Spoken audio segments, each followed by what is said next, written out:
ಮೊದಲು ಪ್ರಿವ್ಯೂ ವಿಡಿಯೋನ ನೋಡ್ಕೊಬರೋಣ ಬನ್ನಿ.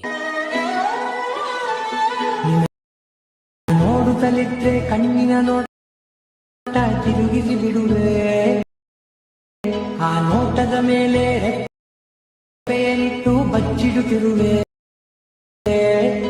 ಕಾಣದೇ ಇರು ದೇವರನೇ ಕಣ್ಣಾಡಲಿ ತುಂಬಿರುವೆ, ಕಣ್ಣಿನ ಎದುರೇ ನಾನಿಂದು ಕಾಣದೆ ಹೋಚಲುವೆ.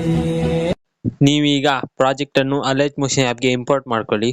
ಇಂಪೋರ್ಟ್ ಮಾಡ್ಕೊಂಡಾದ್ಮೇಲೆ ನಿಮಗೆ ಇಲ್ಲಿ ಈ ತರ ಕಾಣ್ತದೆ. ಈಗ ನೀವು ಸ್ಟಾರ್ಟಿಂಗಿಗೆ ತಗೊಬಂದು ಈ ಲೇಯರ್ ಸೆಲೆಕ್ಟ್ ಮಾಡಿ, ಕಲರ್ ಅಂಡ್ ಫಿಲ್ ಮೇಲೆ ಕ್ಲಿಕ್ ಮಾಡಿ, ಈ ಆಪ್ಷನ್ ಮೇಲೆ ಕ್ಲಿಕ್ ಮಾಡಿ ನಿಮಗೆ ಬೇಕಾದ ಇಮೇಜ್ ಅನ್ನು ನೀವು ಸೆಲೆಕ್ಟ್ ಮಾಡಿ ಆ್ಯಡ್ ಮಾಡಿ. ಇದೇ ರೀತಿ ನೀವು ಈ ಎಲ್ಲ ಲೇಯರ್ಗೂ ಇಮೇಜ್ ಅನ್ನು ಆ್ಯಡ್ ಮಾಡಿ. ಹೀಗೆ ನೀವು ಇಮೇಜ್ ಅನ್ನು ಆ್ಯಡ್ ಮಾಡಿ ಆದ್ಮೇಲೆ ಈ ವಿಡಿಯೋವನ್ನು ನೀವು ಎಕ್ಸ್ಪೋರ್ಟ್ ಮಾಡ್ಕೊಳ್ಳಿ. ಈ ವಿಡಿಯೋ ನಿಮ್ಗೆ ಇಷ್ಟ ಆದರೆ ವಿಡಿಯೋಗೊಂದು ಲೈಕ್ ಮಾಡಿ, ಹೇಗಾಯ್ತು ಅಂತ ಕಮೆಂಟ್ ನಲ್ಲಿ ತಿಳಿಸಿ. Thank you for watching. Bye.